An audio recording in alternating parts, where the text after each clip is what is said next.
Hi hello வணக்கம் மக்களே. இன்னி நம்ம என்ன பார்க்க முடியுதுன்னா பிக் பாஸ் சீசன் 7ல் நேற்றுக்கு அந்த எபிசோடு பார்க்கும்போது ஏன் இந்த வேலையெல்லாம் பார்த்துக்கிட்டு இருக்கீங்க, நீங்களாம் ஏன்டா பிக் பாஸை நடத்திக்கிட்டு இருக்கீங்கிற ஒரு நிலைமையில கொண்டு போய் விட்டாங்க. அப்படி என்ன அப்படின்னு பார்த்தீங்கன்னா, எப்பயும் போல் பார்த்தீங்க அப்படின்னா நம்ம ஆண்டவர் வந்து நம்ம மாயாவுக்கு வந்து வேற லெவலில் முட்டு கொடுப்பாரு. இன்னைக்கெல்லாம் செம்ம முட்டு கொடுத்து தள்ளிட்டாருன்னு தான் சொல்லணும். அந்த அளவுக்கு சப்போர்ட் பண்ணிக்கிட்டு இருந்தாரு நேற்று மாயாவுக்கு. 3வது 4வது வாரம் வர கூட தகுதி இல்லாத இந்த மாயாவை கடைசி வாரம் வரைக்கும் கொண்டு வந்தது யார் தெரியுமா? இவர் தான்.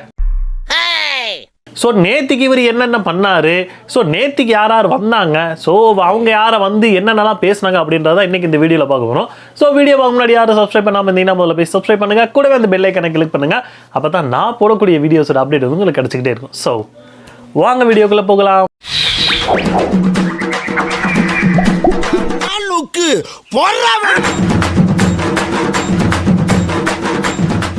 ஸோ நேற்றுக்கு எபிசோட் ஸ்டார்ட் ஆனோன்னு பார்த்தீங்கன்னா நம்ம கமல் சார் வர்றாப்புல வந்துட்டு பார்த்தீங்கன்னா வெள்ளிக்கிழமை என்ன நிகழ்ந்துச்சோ அதை போய் பார்க்கலாம் அப்படின்னு சொல்கிறாங்க.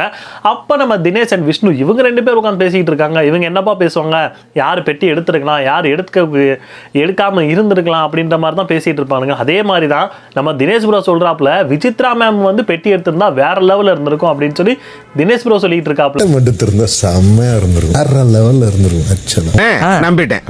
ஸோ அப்போ ஒரு விஷயம் வருது என்ன அப்படின்னா, நம்ம விசித்ரா வந்து அந்த பெட்டியை எடுக்கிற மைண்ட் செட்ல தான் இருந்தாங்க. ஆனா இந்த 2 குட்டிச்சாத்தான் வந்து சேர்ந்து குட்டிகளாட்டா பண்ணி அவங்க மைண்ட் செட்டை மாத்தி விட்டு நீங்க வந்து ஜெயிக்கிறதுக்கு, அதாவது என்ன அப்படின்னா நீங்க வந்து இந்த டைட்டிலே ஜெயிக்கிறதுக்கு நாள் நீங்க தான் அப்படின்னு சொல்லி அவங்க மைண்டில் வந்து பதிய வச்சுட்டாங்க. அதனால தான் அந்த ஆத்தா வந்து பெட்டி எடுக்காம போயிட்டாங்க அப்படின்ற மாதிரி சொல்லி சிரிச்சுக்கிட்டு இருக்காங்க. ஆமா, உண்மையாலுமே இந்த மாயாவும் பூர்ணிமாவும் வச்சு நம்ம விசித்ரா மேம் வந்து அப்படியே என்ன சொல்கிறது ஒரு மயக்க நிலைக்கே கொண்டு போய் விட்டானுங்க. எப்போ இந்த 3 வாரமாக பார்த்தீங்க அப்படின்னா மாயா அண்ட் பூர்ணிமா பின்னாடி எப்போ விசித்ரா மேம் போக ஆரம்பிச்சாங்களோ அப்போ பிடிச்சது சனி. எடுக்க மூட்டில் தான் இருந்தாங்க. இப்போ கூட 2 பேரும் சேர்ந்தாடி அவங்கள எடுக்க விடாம நான் யாருன்னு கேட்டுட்டு இருந்த இவனை யாரோ இவன் உள் மனசுக்குள்ள புகுந்து டாக்டர் நம்ப வச்சிருக்காங்க. அப்போ இன்னொரு விஷயம் சொல்றாங்க என்ன அப்படின்னா, மாயா வந்து விசித்ரா மேமும் டைட்டில் வின்னர் பண்ணுவான்னு சொல்றாங்க, அர்ச்சனாவும் டைட்டில் வின் பண்ணதா சொல்றாங்க. ஏமா அங்கேயும் சொல்ற இங்கேயும் சொல்ற அப்படின்னு சொல்லி அது ஒரு கொஞ்சம் காமெடியா தான் போயிட்டு தான் கேட்டேன். ஏமா அங்கேயும் ஒரு ஏனி மரத்துல தென்னை மர சின்னத்துல போற, இங்கேயும் ஒரு தென்னை மரத்துல என்னோட மனசுல டைட்டில் வின்னர், அவங்க நிஜமான டைட்டில் என்ன இது. ஸோ அந்த முடிஞ்சோன்னா அடுத்த நாள் காலையில் நம்ம மாயா அண்ட் அர்ச்சனா இவங்க 2 பேர் உட்காந்து பேசிக்கிட்டு இருக்காங்க. இவங்க என்னடா பேசிகிட்டு இருக்காங்க பார்த்தா, மாயா என்ன சொல்கிறாங்கன்னா, அதாவது பூர்ணிமாவை நான் தான் அந்த பணத்தை எடுக்க சொன்னேன், அது மட்டும் இல்லாமல் நீ எடுத்துகிட்டு போன பணத்தில் பாதி நாம் வச்சுக்கலான்ற மாதிரி நான் அவள்கிட்ட சொல்லியிருக்கேன், நான் போன வாங்கிடுவேப்பான்னு யார் சொல்லிகிட்டு இருக்கா? மாயா சொல்லிட்டு இருக்கா. இந்த கர்மம் தான் எங்களுக்கு எப்போ தெரியுமே. ஏன்னா 15 லட்சம் இருக்கும்போதே 7.5 லட்சம் பிரிக்கிறதுக்கு வந்து சிரமமா இருக்கும். அதனால 16 லட்சமா வச்சா 8 பிரிச்சுக்கலாம்ல, அந்த ஒரு மைண்ட் செட்ல தான் இவங்க விளையாண்டுக்கிட்டு இருந்தாங்க. இது நம்ம விஜய் டிவிக்கும் தெரியும். அதனால தான் சரி நீங்க நல்லா ரொம்ப கஷ்டப்படாம பிரிச்சுக்கிறதுக்கு 16 நாங்க கொடுத்துறோம்னு 16 கொடுத்து விட்டாங்க. ஏன்டா இந்த மானங்கெட்ட பொழப்பு? நான் வாங்கிடுவேன் அந்த காசை அப்படின்னு. ஸோ அதுக்கப்புறம் பார்த்தீங்கன்னா நம்ம அர்ச்சனா ஒரு விஷயம் சொல்கிறாங்க, அதாவது என் தங்கச்சி மட்டும் வீட்டிலேருந்து யாரும் ஃபேமிலி ரவுண்டில் வராமல் இருந்து இந்த விஷயத்த சொல்லாமல் இருந்தாங்கன்னா நான் தான் அந்த பெட்டி எடுத்துகிட்டு போயிருப்பேன்னு நம்ம அர்ச்சனா சொல்லிட்டு இருக்காங்க. இவங்க ஏன்டா இந்த மாதிரி சொல்லிட்டு இருக்காங்கன்னு நாம் யோசிச்சு அப்படின்னா, அதாவது அர்ச்சனாவாக இருக்கட்டும் மற்ற எந்த ஒரு கேண்டிடேட்டாக இருந்தாலுமே நம்ம மாயா பூர்ணிமா அந்த மாதிரி பற்ற வச்சு விட்டாங்க பார்த்தீங்களா, அது ஒரு விஷயமா இருந்தாலும் இன்னொன்று நம்ம அந்த ஆண்டவர் வாரம் வச்சு இவங்களை செய்கிறதுல ஒருவேளை நாம தான் தப்பாக ப்ரொஜெக்ட் ஆகிட்டு இருக்கோம், நம்ம விளாட்றது தப்பு போல இருக்கு, மாயா பூர்ணிமா தான் கரெக்டா விளையாடுறாங்கன்ற நிலைமைக்கு அவங்கள யோசிக்க வச்சுட்டாங்க நம்ம ஆண்டவரும் மாயாவும் பூர்ணிமாவும். என் வீட்டுல இருந்து மட்டும் சொல்லலைன்னா நான் தான் எடுத்துட்டு போயிருப்பேன். அப்புறம் ஒரு காமெடின்னு பேர்ல நம்ம மாயா ஒரு விஷயம் பண்ணிட்டு இருந்தாங்க, கையில சாக்ஸை மட்டி அதில் வரைஞ்சு அதை பூர்ணிமான்ற பேர்ல உண்மையா இப்பதான் கரெக்டா உண்மையா பேசியிருக்கேன்னு சொல்லணும். ஏன் அப்படின்னா இவ்வளோ நாளுமே மாயாவோட கைப்பாவையா தான் இந்த ஒரு குரூப் எல்லாமே இருந்துச்சு. அதுல பூர்ணிமா அதுல கடைசியா இருந்தது வந்து பூர்ணிமா, அதுதான் அதை வந்து சிம்பாலிக்கா சொல்லி காட்டுற மாதிரி நம்ம மாயா சொல்லிட்டு இருந்தாங்க. அவங்க எதை நினைச்சு செஞ்சாங்களோ தெரியல, ஆனா உண்மை அதுதான். வந்திருக்காங்க குழந்தை பயப்படுது வாய மூடாத்தா. ஸோ இந்த விஷயம்லாம் முடிஞ்சதுக்கப்புறம் நம்ம கமல் சார் வராருல. ஸோ அவர் என்ன சொல்றாரு அப்படின்னா, அதாவது நீங்க வந்து பணப்பெட்டியை வந்து எடுக்கல, ஓகே, ஏன் எடுக்கல அப்படின்ற மாதிரி ஒரு கேள்வி கேட்டுட்டு இருக்காங்க. ஸோ அதில் வந்து ஃபர்ஸ்ட் வந்து நம்ம தினேஷ் எழுப்புறாங்க. தினேஷ் என்ன சொல்றாரு அப்படின்னா, சார் நான் இந்த பணத்துக்காக ஒன்றும் வரல, நான் வந்த ஒரு நோக்கமே வேற, ஸோ அதுக்காகத்தான் நான் விளையாண்டுக்கிட்டு இருக்கேன், அதுக்கு முன்னாடி வந்து இது எனக்கு ஒரு பெரிய விஷயம் இல்லை அப்படின்ற மாதிரி ஒரு விஷயத்த சொன்னாரு. இந்த ஷோக்கு வந்ததுக்கான நோக்கமே ஒரு நல்ல ஒரு விஷயம் நடக்கணும்னு சொல்லிட்டு வந்தேன் சார். ஸோ அடுத்து நம்ம மணி என்ன சொல்றாரு அப்படின்னா, அதாவது எங்க அம்மா வந்துட்டு வெளியே இங்கேருந்து வீட்டை விட்டு வெளியே போகும்போது ஒரு விஷயத்த சொன்னாங்க. அதாவது நீ என்ன வேணா பண்ணு, ஆனால் பணப்பெட்டியை மட்டும் தொட்டுறாதன்ற மாதிரியான ஒரு விஷயத்த சொன்னாங்க. அதை எதை நினைச்சு சொன்னாங்களோ தெரியல. ஸோ அதை வந்து நான் கடைபிடிச்சிக்கிட்டு இருக்கேன் அப்படின்ற மாதிரி ஒரு விஷயத்த சொல்றாரு. எங்க அம்மா கொடுத்த ஒரே ஒரு அட்வைஸ் வந்து, நான் வீட்டுல இருந்து கிளம்பும்போது அந்த பணப்பெட்டி மட்டும் எடுத்து, அவங்க என்ன மைண்ட் செட்ல சொன்னாங்கன்னே தெரியல சார், அந்த பணப்பெட்டி மட்டும் எடுத்துறாதப்பா அப்படின்னாங்க. ஸோ அடுத்து நம்ம விஷ்ணு பேசுறாப்ல. அவர் என்ன சொல்றாரு அப்படின்னா, சார் நான் வந்து பாத்தீங்கன்னா டிக்கெட் டு ஃபைனாலே எவ்வளோ கஷ்டப்பட்டு நான் தான் வாங்கினது எனக்கு தான் தெரியும். ஸோ அதை நான் மதிக்காம நான் எடுத்துட்டு போனேன்னா அப்புறம் அந்த டிக்கெட் டு ஃபினாலேக்கே மதிப்பு இல்லாம போயிற மாதிரி போயிருன்ற மாதிரி ஒரு விஷயத்த சொல்றாரு. வந்து டிக்கெட் டு ஃபினாலே வாங்கிட்டு வந்துட்டேன் நான். இப்போ நான் எடுத்துட்டு போயிட்டு நான் ரிக்ரெட் பண்ணக்கூடாது அது. ஸோ அடுத்து அர்ச்சனாவை எந்திரிக்கிறாங்க, வேற லெவல்ல கிளாப்ஸு. அதுல இருந்தே தெரிஞ்சுக்கலாம் அர்ச்சனாவுக்கு எவ்வளோ சப்போர்ட் இருக்கு அப்படின்னு சொல்லி. இவங்களே கூட்டு வந்து ஆளுங்களை வச்சிருந்தாலுமே அந்த ஸ்டேஜுக்கு முன்னாடி அவங்களே அறியாம எல்லாருமே கிளாப்ஸ் பண்ணிடுறாங்க. அதுதான் அர்ச்சனா ஆர்மி. சார் என்னோட தங்கச்சி வந்தப்போ அந்த பாயா இருக்கணும்டா. ஸோ இவங்களும் பார்த்தீங்க அப்படின்னா நம்ம மணி சொன்ன மாதிரி தான் சொல்றாங்க. அதாவது அவங்க தங்கச்சி வந்துட்டு நீ துணிப்பட்டியை மட்டும் தான் எடுக்கணும், மற்ற எந்த பெட்டியிலும் கை தொடக்கூடாதுன்ற மாதிரி ஒரு விஷயத்த சொல்லியிருப்பாங்க. ஸோ அதை தான் இங்கேயும் மென்ஷன் பண்றாங்க. நீ வரும்போது துணி பெட்டியை தான் எடுத்துட்டு வரணும், வேற எந்த பெட்டியும் தொடக்கூடாது. ஸோ அடுத்து விஜய் கிட்ட கேட்குறாங்க. விஜய் என்ன சொல்றாங்கன்னா, சார் நான் வந்து ஆல்ரெடி 3வது வாரத்தில் வெளியே போயிட்டேன், அதுக்கப்புறம் நான் வந்ததுக்கு முக்கியமான காரணம் பார்த்தீங்கன்னா மக்கள் தான். இப்போ அவங்க உள்ள அனுப்பியிருக்காங்க, இப்போ நான் வந்து அந்த பணப்பெட்டி எடுத்து போனேன்னா அது வந்து எனக்கு வந்து சரியானே, அது என்னோட உரிமையே கிடையாது அப்படின்ற மாதிரி ஒரு விஷயத்த சொல்றாங்க. அனுப்பிச்சாங்க. ஸோ எனக்கு பொறுத்த வரைக்கும் I don't have any rights to. ஏப்பா மக்கள் வந்து நீ நல்லா விளையாடுன்னு சொல்லியும் தான் உள்ள அனுப்புனாங்க, போய் மாயாக்கு சொம்படிக்குன்னா சொல்லி அனுப்புனாங்க. ஒருவேளை ஆண்டவர் சொல்லி அனுப்பியிருந்தாலும் அனுப்பியிருக்கலாம். ஸோ அடுத்து விசித்ரா மேம் சொல்றாங்க, அதாவது நான் வந்து இந்த உள்ள வந்துட்டேன், பட் என்னோட வயசுல உள்ள வந்தவங்க வந்து யாருமே இந்த லெவலுக்கு வந்து நின்னது கிடையாது. ஸோ இது எவ்வளவு தூரம் என்னால் போக முடியும் அப்படின்றத நான் செக் பண்ணணும் அப்படின்ற மாதிரி ஒரு விஷயத்த சொல்றாங்க. என்னால் எவ்வளவு தூரம் வரைக்கும் இங்க இருக்க முடியும் அப்படின்னு எனக்கு தெரியணும் அப்படின்னு நான் நினைச்சேன் சார். அடுத்து நம்ம மாயா என்ன சொல்றாங்க அப்படின்னா, சார் நான் எப்படியுமே ஃபைனல் வந்து ஃபைனலிஸ்ட் ஆயிடுவேன்னு எனக்கு தெரியும், ஆனால் வின்னர் ஆவேனான்னு எனக்கு தெரியாது அப்படின்னு. ஏமா நீ ஃபைனலுக்கு போவேன்றது வந்து ஸ்டார்டிங் உள்ள வரும்போதே எழுதி வச்சுட்டானுங்க, ஃபைனலிஸ்ட் மாயா அப்படின்னு சொல்லி. அதை வின்னர் ஆக்காதது வந்து பார்த்தீங்கன்னா அது மக்கள் கையில் சொல்லியிருக்காங்கன்னு சொல்லி இப்போ வரைக்குமே டூப்பு புராட விட்டுக்கிட்டு இருக்கானுங்க. இப்போ வரைக்குமே எங்களுக்கும் தெரியல ஓட்டு போடாமல் நீ எப்படி இவ்வளவு தூரம் வந்த அப்படின்னு. முக்கியமாக நீ ஃபைனலில் ஜெயிக்கவே மாட்டியான்னு உனக்கு தெரியாமல்ல, அங்கே ஏத்தாவில் நிற்கிற நம்ம ஆண்டவருக்கு நல்லாவே தெரியும், உன்னை தான் ஜெயிக்க வைக்கிறதுக்கான எல்லா வேலையும் பார்த்துக்கிட்டு இருக்கு. எனக்கு தெரியும் நான் ஃபைனலிஸ்ட் ஆயிடுவேன்னு, பட் வின்னர் ஆவேனான்னு தெரியல, அதனால நான் போட்டி எடுக்கணும்னு நினச்சேன். ஸோ அடுத்து பார்த்தீங்க அப்படின்னா யார் இந்த பெட்டியை எடுத்திருக்கலாம், அவங்க யார் வந்து அந்த பெட்டியை வந்து எடுக்கிறதுல வந்து கோட்டை விட்டாங்க அப்படின்ற மாதிரி ஒரு விஷயம் கேட்குறாங்க. அப்போ வந்து பார்த்தீங்கன்னா மோஸ்ட் தினேஷா இருக்கட்டும், விஷ்ணுவா இருக்கட்டும், மணியா இருக்கட்டும், இவங்க எல்லாருமே பார்த்தீங்கன்னா விசித்ரா மேம் தான் சொல்றாங்க. ஆக்சுவலாக விசித்ரா மேம் எதிர்பார்த்தேன். எனக்கும் விசித்ரா மேம் தான், நானும் விசித்ரா மேம் தான் சொல்லி. ஸோ அடுத்து வந்து விஜய் என்ன சொல்றாருன்னா, மணி எடுத்திருந்தா அவருக்கு வந்து ரொம்ப யூஸ்ஃபுல்லாக இருந்தது. ஏன் அப்படின்னா அவர் வந்து டான்சிங் ஸ்கூல் இந்த மாதிரி இது வந்து ஓப்பன் பண்ணுன்னு சொல்லிட்டு இருக்காப்ல. ஸோ அதுக்கு வந்து அது வந்து ரொம்ப உதவியாக இருந்திருக்கும் அப்படின்ற மாதிரி ஒரு விஷயத்த சொல்றாரு. எனக்கு வந்து மணி எடுத்திருந்தா அவருக்கு யூஸ்ஃபுல்லா இருந்திருக்கும்னு மனசால தோணுச்சு. இதுக்குள்ள பாத்தீங்க அப்படின்னா நம்ம ஆண்டவர் வந்து மணியை வந்து உசுப்பேத்தி விடுறாராமா. அதாவது மணி வந்து வின்னே பண்ண மாட்டார்னு நீங்க நினைச்சிட்டீங்களான்னு நம்ம ஆண்டவர் சொல்லிட்டு இருக்காரு. ஏங்க உங்களுக்கே தெரியாதா வின் பண்ண போறது எப்படியோ மாயாதான். அதுக்கான வேலையை நீங்க பாத்துக்கிட்டு இருக்கீங்க, இப்ப என்னென்னமோலா ப்ராட் விட்டுக்கிட்டு இருக்கீங்களேப்பா. டைட்டில் வின்னரா வர மாட்டார்னு முடிவு பண்ணிட்டீங்களா நீங்க? ஸோ அடுத்தது வந்து நம்ம விசித்ரா மேம் சொல்றாங்க, அதாவது வந்து நான் வந்து டஃப் காம்படிஷன், இந்த இதுல நான் எந்த அளவுக்கு டஃபா எந்த லெவல்ல கண்டினியூ பண்ணிக்கிட்டு இருக்கேன்றது தான் சார் எனக்கு, மற்றவங்க யார் எடுப்பாங்க எடுக்கலைன்றது எனக்கு தெரியாது சார்ன்ற மாதிரி சொல்றாங்க. ஒரு டஃப் காம்படிஷனாவது இருக்கணும், நம்ம வின் பண்றோம் இல்ல, but let me be a competition to them. அடுத்து நம்ம மாயா, சார் நான் தான் எடுக்கலான் இருந்தேன், பட் என்ன பண்றது பூர்ணிமா எடுக்கிறேன்னு சொன்னோன்னா நம்ம அப்புறமா போய் பங்கு பிரிச்சுக்கலாம் அப்படின்ற மாதிரி நான் சொல்லிட்டேன், யார் எடுத்தாலும் அதான் சார் பண்ண போறோம்ன்ற மாதிரி ஒரு விஷயத்த சொல்றாங்க.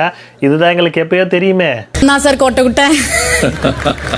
அப்போ ஒரு விஷயத்த நம்ம மாயா சொல்றாங்க, என்ன அப்படின்னா அர்ச்சனா தான் இந்த வெட்டி எடுத்திருப்பாங்கன்னு நான் நினைச்சேன்.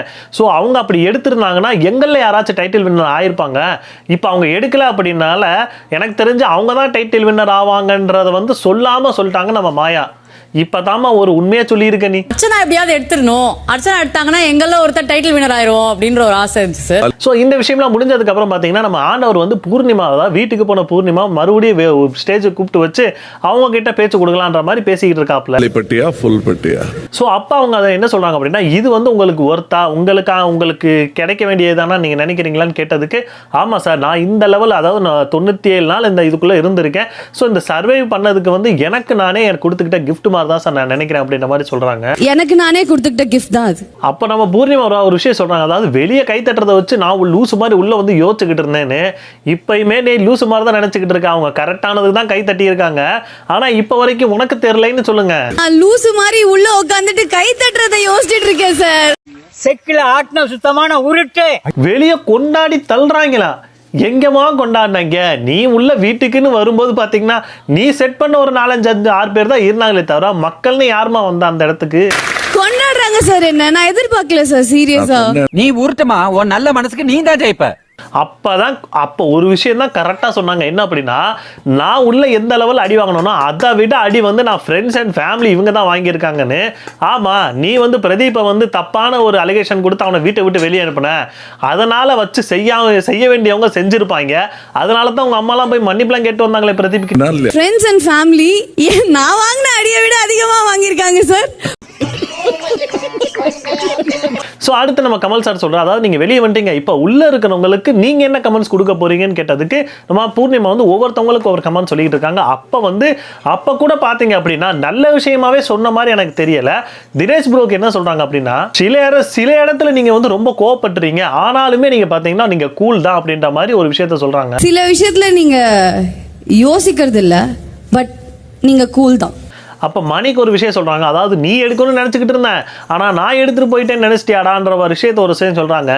ஆமாம்மா, இதை வந்து விசித்ரா மேம் எடுத்திருந்தா நாங்கள் எல்லாருமே சந்தோஷப்பட்டிருப்போம். அது மட்டும் இல்லாமல் மணி எடுத்திருந்தா ரொம்பவே சந்தோஷப்பட்டிருப்போம்.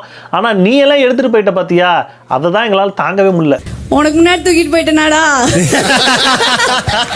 அடுத்து விஷ்ணுக்கு என்ன சொல்கிறாங்கன்னா, விஷ்ணுக்குலாம் ஒன்றுமே சொல்லவே இல்லை, சைகை தான். நீ ரொம்ப நல்லா பண்ணுறன்ற மாதிரி, நீ ரொம்ப நல்லா வச்சு செஞ்சுட்ட அப்படின்றத வந்து சொல்லாமல் சொல்லிட்டு போகிறாங்க.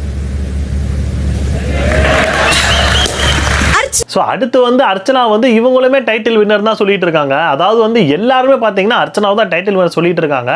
பட் இவங்க சொல்லக்கூடிய அந்த டைட்டில் வின்னர்ல வந்து ஏதோ ஒரு சூச்சமாக இருக்கிற மாதிரி தான் இருந்தது. Title winner Archu. Good work. So இவங்க, அதாவது பூர்ணிமா வெளியே போன கொஞ்ச நாள் 2 நாள்லயே நம்ம விஜயை பற்றின வந்து அந்த ஒரு புரிதல், அதாவது விஜய் வந்து மாயா பின்னாடி ஃபர்ஸ்ட் சுற்றிக்கிட்டு இருந்த மாதிரியும் இப்போ வந்து அர்ச்சனா பின்னாடி சுற்றிக்கிட்டு இருந்த மாதிரியும் வெளியே வந்து நிறைய வந்து அந்த விஷுவல்ஸ்லாம் போயிட்டு இருக்குன்ற மாதிரி ஒரு விஷயத்த சொன்னாங்க. இல்ல பொண்ணு மாறிடுச்சு, நீங்க வேற சொல்றீங்க. அடுத்து பார்த்தீங்கன்னா நம்ம விசித்ரா மேமுக்கும் ஏற்கனவே எப்படி விசித்ரா மேம் வந்து நீங்கள் டைட்டில் வின்னர் ஆவீங்கன்னு அவங்க மனசில் பதிய வச்சாங்களோ, இப்போ வரைக்குமே அந்த புடுகும் முட்டை அதைத்தான் புளியிட்டு கிடக்கு. டைட்டில் வின்னர் ஆனீங்கன்னா செம்ம இன்ஸ்பிரேஷன். அப்போ மாயாக்கு ஒரு விஷயம் சொல்கிறாங்க, அதாவது என் கூட வந்துரு ப்ரோ அப்படின்னு சொன்னோம். அங்கேருந்து நம்ம கமல் சார், ஐயோ நீ வான்னு சொல்லிட்டு அந்த பிள்ளை வந்துருமே, அதுக்கு வந்து கப்பு கொடுக்கறதுக்கு நாங்கள் வெயிட் பண்ணிட்டு இருக்கோன்ற மாதிரி, நீங்கள் வந்து சும்மா வான்னு சொல்கிறீங்களா, டைட்டில் வின் பண்ணிட்டு வர சொல்கிறீங்கன்ற மாதிரி இப்போ வரைக்குமே நம்ம மாயாவுக்கு வந்து முட்டு கொடுத்துக்கிட்டு தான் இருக்காரு நம்ம கமல் சார். ஏன் சார் இந்த வேலை? உங்களுக்கான மரியாதையை நீங்களே கெடுத்துக்கிட்டீங்க. இவ்வளோ சீசன் நடத்திட்டு இந்த சீசனில் மொத்தமாக குழி தோண்டி புதைச்ச மாதிரி புதைச்சிட்டீங்க. முட்டு கொடுக்கலாம், ஆனா இப்படி முட்டு கொடுக்க கூடாது. வா ப்ரோ. வெற்றியோட வான்னு சொல்றீங்களா இல்ல சும்மா வீட்டுக்கு வான்னு சொல்றீங்களா? மண்டைய வச்சு அண்டா குடு அப்படி.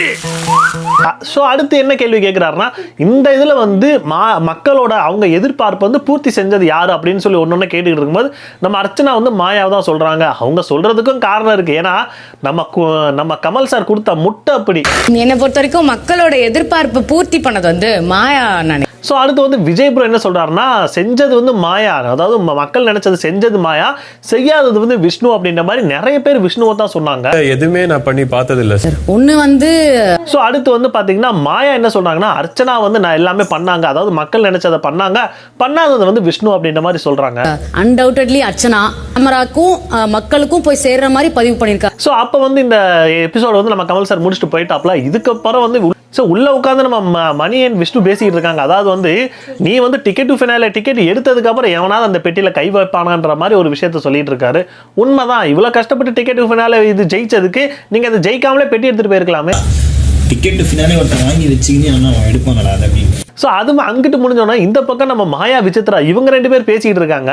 ஆனால் விசித்ரா மேம் வந்து மைக்க மாட்டவே இல்லை. அங்கேருந்து பிக் பாஸ் விசித்ரா நீங்கள் மைக்க மாட்டுங்கன்னு சொன்னா ஆடா போடா இதே முடிய போது நாளைக்கு என்னையவே வெளியே அனுப்ப போகிறாங்க, இப்போ வந்து மைக்க மாட்டு அதை மாட்டு இதை மாட்டுன்ட்டு கடைசி அந்த ஆத்தம் வந்து மைக்க மாட்டவே இல்லை. கொஞ்சம் கூட மரியாதை இல்லடா இந்த சீசன்ல தான் பிக் பாஸுக்கு மரியாதையே கொடுக்க கூடாதுன்னு வெளியே இருந்து வர்றவங்க எல்லாம் கங்கணம் கட்டிக்கிட்டு வந்திருக்காங்க. விசித்ரா உங்க மயக்க மாட்டுங்க. விசித்ரா உங்க மயக்க மாட்டுங்க. ஸோ இந்த விஷயம் பார்த்தீங்க அப்படின்னா வெளியே நம்ம விஷ்ணு இவங்க எல்லாம் உட்காந்து பேசிட்டு இருக்கும்போது நம்ம தினேஷ் ப்ரோ சொல்கிறாங்க, அதாவது வந்து இப்போ வந்து உன்னை வந்து சொல்லிட்டாங்கன்னு சொல்லி நீ வருத்தப்பட வேண்டிய அவசியம் இல்லை. ஏன்னா இன்னும் ஒரு வாரம் தான் இருக்குது. எல்லாருமே டைட்டில் வின் அடிக்கிறதுக்கு வந்து விளாண்டுக்கிட்டு இருப்பாங்க. ஸோ ஒவ்வொருத்தவங்களோட குறைய சொல்லத்தான் பார்ப்பாங்களே தவிர மற்றபடி ஒவ்வொருத்தவங்களும் புகழ்ந்து பண்ணுறது வந்து முடியாத காரியம் தான். அதை வந்து இந்த ஒரு வாரத்தோட இது செஞ்சுட்டு அதை விட்டுருங்க அப்படின்ற மாதிரி ஒரு விஷயத்த சொல்லி முடிக்கிறாரு. அவங்க சொல்லி தான் ஆகணும், இன்னும் ஒரு வாரத்துக்கு விளாடணும்ல, அப்போ எல்லாம் டைட்டில் நோக்கி போகும்போது அதை குறைகளை சொல்ல தான் செய்வாங்க. ஸோ இந்த எபிசோட பார்த்தீங்க, இந்த விஷயத்தோட இந்த எபிசோட் முடியுது.